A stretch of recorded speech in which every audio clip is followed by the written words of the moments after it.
me guess. No matter what social media platform you've been browsing recently, whether it's Instagram, YouTube, or LinkedIn for whatever reason, you've been seeing a perplexing amount of people posting about running a 5K, 10K, or even a half marathon. Maybe now you're wondering if you should run a half marathon, or maybe you've already signed up and are wondering what kind of challenges you'll encounter along the way. Or maybe you just want to know if there's some amazing secret reason why everyone suddenly decided to start running, which there is, but we'll talk about that more later on. Today, for the first time ever, we'll be completely breaking down my experiences with running two different half marathons, the roadblocks I encountered, and how I overcame them, all to answer the question, how hard is it to run a half marathon really? In today's video, we're really gonna get into the nitty-gritty. I'll be sharing personal tips and things that you can only really learn through experience. I do have another video about my best half marathon tips for beginners, which you can check out right here after this one. But this video is packed with even more valuable information that you will not want to miss. So let's get started with roadblock 1. I've never run before. The first roadblock I encountered was probably one that I should have seen coming. It's really easy to get ahead of yourself when you see everyone you know running half marathons and think, psh, I can do that. But it's really hard to do that when the most experience you've had running was running 3 miles in PE 8 years ago. I had no real experience with running. I had no idea how to do it. I was embarrassed to be seen doing it. I would feel like I was dying after 2 minutes of doing it. It was a really interesting time. For a half marathon, it's common to start your training block 3 months before your race, but seeing as my maximum run would be 1 mile and I could barely run the whole time, I gave myself 6 months instead. Running is something that everyone was physically made to do. Unless your leg is broken or something, you can learn how to run. Early on in my running journey, I received the best advice that helped me crack the code on running. And that's to go as slow as you possibly can at a pace that you can hold for at least 15 minutes. And yes, I mean as slow as you can. This is how fast I used to run. Let me show you guys. It was one of these. No, I'm not kidding. It was really slow. Even if 15 minutes is how long it takes you to run 1 mile at first, which is how long it took for me, that is totally fine. You just need a good foundation that you can build upon. You might think I'm lying, but running is actually extremely easy when done correctly. Are you sure about that? And I did it incorrectly for a very long time, trying to run as fast as possible. But the real progress came when I slowed down instead. At the end of every chapter of this video, I'm gonna be asking you a question that I had to ask myself when I first started running. The goal is to figure out which roadblock you might be at or help you find your solution to it. The question that I asked myself wasn't, have you ever run before? Because if you're only ever gonna do things that you already know how to do, how are you ever gonna grow as a person? The question you should ask yourself instead is, am I willing to do something that's out of my comfort zone that will probably make me feel embarrassed for a while? Because for most people, yeah, running is so far out of their comfort zones. I know it was for me. Everything worth doing will have a barrier, whether physical or mental. And even though it feels like a lot of people run these races, in the grand scheme of things, it's not that many. Roadblock 2. I don't know which race to pick. I'll go through this pretty quickly because it is a pretty small roadblock, but sometimes the smallest things can overwhelm us the most. And before you know it, you didn't even pick a race because there were too many to choose from. So I wanted to include this section for those of us with analysis paralysis. Because I remember me a year and a half ago scrolling endlessly through race.com, looking at all the different races and comparing their dates, run paths, location, race sizes, prices, and wondering how the heck I would find one that I wanted to do. The first thing I did was break down the dates because I knew I needed 6 months to prepare. Then I looked at the race paths. I knew I wanted to run a flat course that didn't repeat at all because running the same 6.5 miles twice does not sound like a very fun time for me. For location, I knew that I wanted to be able to drive there the morning of the race instead of spending money on a hotel. I also knew I didn't want a huge race, but also I had an irrational fear of finishing last, which was totally stupid, but that's also how irrational fears work. So I opted for a medium-sized race on the side of a smaller size. And finally, there was no way I was spending over $80 on a race. I'd recommend going through this checklist for yourself. Figure out which items you're pretty flexible about and which ones are a must. For example, if I found a race that had the right date, path, location, and price, but it was on the larger side, I probably still would have done it. I assure you, there's probably a race happening about once a week somewhere close to you. But the question you need to ask is what matters most to me when I'm picking a race. Find that item, make it a non-negotiable, and then figure out everything else. Roadblock 3.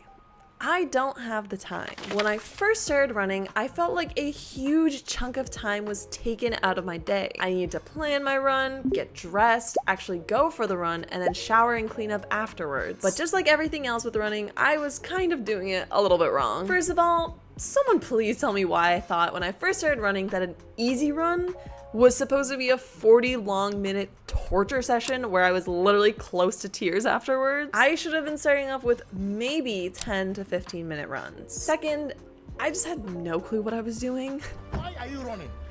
Why are you running? I just printed off one of those generic programs that's like 3 miles on Monday, 2 miles on Wednesday, 3.5 miles on Sunday. Like, that does nothing for me. But side note, I did create a completely free half marathon training guide, but I promise it's a lot more detailed than that. You can download it in the description. Another thing that would have saved me a ton of time would be downloading a running app that makes the programs for you. A really good one that I used is Runna, which, man, they should really sponsor me with the amount that I talk about them. The free version just lets you track your runs, which is great, but if you pay, I think $20, then they make an entire program for you. It's so great. Another thing that made it feel less overwhelming was running primarily on weekends. I like to do runs 3 times a week, so I would always run Saturday, Sunday, and then just pick a random day in the middle of the week where I wasn't super busy. I did have to make some sacrifices, however. I just didn't have time to go to the gym 4 days a week and also run 3 days a week. I did end up having to cut down on the gym and only go once or maybe twice a week. If you're struggling to build a hybrid workout plan, don't worry. I build one completely for free for you in this video right here. The question shouldn't be, do I have time to train for a half marathon? Because unless you have a crazy job schedule or crazy school schedule, which if you do, mad respect, but unless you do, you have the time to make it work. The real question is, what am I willing to sacrifice to make this training work? Roadblock 4. I want to run, but I don't want to run. Mindset is my favorite thing about running, but also the thing that took me the longest to figure out. Why is it my favorite? Because mindset changes running from the thing that I have to do to the thing that I get to do. It turns it into a sport that you're striving to get better at. But it wasn't always like that for me. I started out the same as everyone else, huffing and puffing and just wanting the run to be over as soon as possible. Sounds familiar? This isn't anything to feel bad about because running is really hard at first. And also the beginning is when you're the most likely to quit. But as I always say, if you can run a 5K, you can run a half marathon. The 10 miles in between is all mental. This is how I fix my mindset. But before we talk about that, if you're enjoying this video so far, definitely make sure to hit the like button and subscribe down below. And also make sure to stay until the end if you want to learn why I think everyone's recently hopped on the running train. First things first, you have to become a master gaslighter. Before I go for a run, I have to be in the right headspace, which means I have to have my run prepared and loaded up so I know exactly what to expect. Then when I'm running, we start the gaslighting. I tell myself, I just don't want the run to end. I'm having such a good time. Every time the run starts to get difficult, I repeat this to myself over and over and over again, probably looking and sounding like a crazy person. It also doesn't help that my favorite strategy when I feel bad is to smile through the pain. So not only am I saying this, I'm also smiling like a maniac, but it works. Gaslighting works amazingly, but please don't use it on anyone but yourself. Another simple trick I learned is changing the way that I word things. This sounds like one of those productivity bro tips, but just hear me out. Instead of saying, I have to run, or even I want to run, say, I get to run. Because really, that's what's happening. You get the opportunity to push your body and find your physical limits and figure out what you're capable of, which is so important. Mindset can really be the maker or breaker of runs. Even now, after running for a year and a half, sometimes I just won't feel very good before I go for a run. I'll be mad, I'll be tired, or I just won't be feeling super good. And on days like that, my run can either be amazing or awful. It'll be amazing if I can figure out how to turn my mindset around and feel the gratitude of being outside and in nature. And it'll be awful if I can't. Bonus if it's summertime because I'll be grumpy and hot. a winning combo. The question that's important to think about here is, can I push myself to do hard things that I do not want to do? And can I change my viewpoint on those hard things? Because trust me, you won't want to go for your long run sometimes, or you'll convince yourself that your easy run is just a waste of time. But the thing that sets apart good and great is literally just showing up. If you show up only when you feel like it, you'll be a pretty good runner. But if you show up even when you don't feel like it, then you'll be great at running. And this leads me to my next roadblock, Roadblock 5. I don't know how I would even run the race. Like I said earlier, I've run a half marathon 2 different times, and I ran it 2 completely different ways. Let's play a quick game. I'm gonna put up a picture of me finishing race 1 and race 2, and you have to find the difference. Ready? If you can tell, just look at that big red timer. Yup. I ran race 2 20 minutes faster than I ran race 1. Okay, so I just got better over the course of the year because I trained more, right? Well, that's not the full story. The half marathons I ran took place exactly a year apart, one in January of 2024 and one in January of 2025. Which, if you know Florida, January is the only reasonable time that you could do something like this because it's February right now and it's 80 degrees outside. So during the summertime, running outside is basically a death sentence. Trust me, I've done it before and I've nearly crumpled to the ground from heat exhaustion. It's not good. So I actually took a long break from running after my first half marathon from February 2024 to September. It's not like I was grinding and training all year long. So then how on earth did I knock over 20 minutes off of my half marathon time? The answer is actually really simple. When I ran race 1, my goal was to complete it and to just have a fun time. That's it.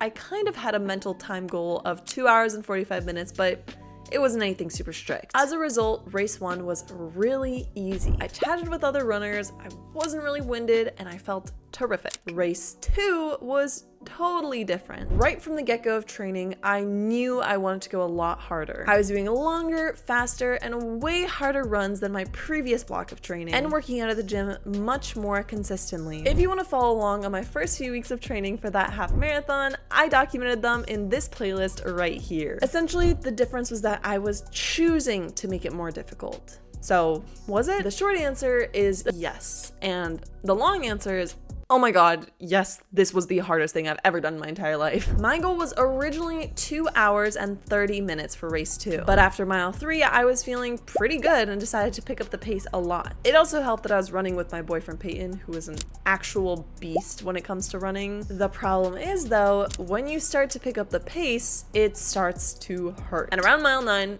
I thought I was gonna die. I was drained mentally and physically, and I felt like there was no way that I could run 4 more miles. If you've gotten this far into the video, then you're about to learn the secret of how I kept going. Ready? I didn't stop.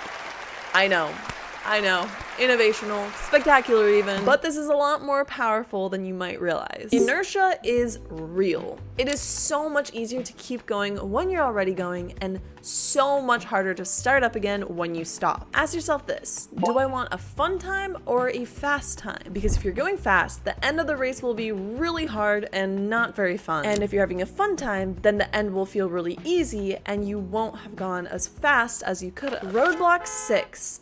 I'm intimidated to compete against the other runners. Unless you're wearing a SpongeBob costume to your half marathon, I assure you, no one is paying attention to you. This is something that I struggled with because I'm actually a golfer. My competitions are me against me, period. That's it. And now I'm putting myself with thousands of other people all trying to do the same thing at the exact same time. How am I not supposed to compete with them? One thing to remember is runners come from all walks of life. It's actually incredible to go to a race and you see a fit 7-year-old running next to a little 10-year-old child. But because there's such a wide demographic of people, everyone's been running for such a different amount of time. The best thing I ever realized in running is that race day is game day for me. All the work I put in, all the hours I've spent training have just been for me to beat myself. Everyone else is there to help me get hype and to make me a part of something that's bigger than myself. This leads me to my most important question, and that's, what is my reason for running? Are you there to try to better yourself,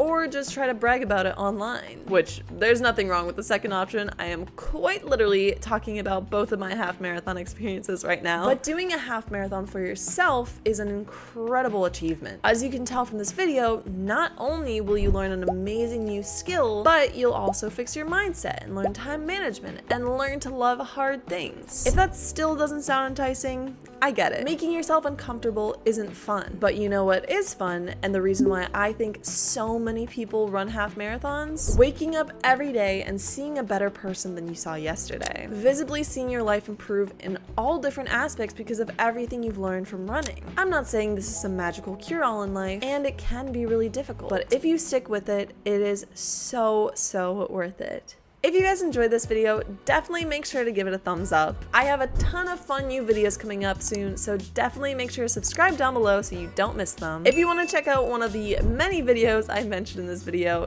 you can watch them all here. If you've run a half marathon or are training for one, let me know in the comments. How hard is it for you? And as always, I'll see you guys next time.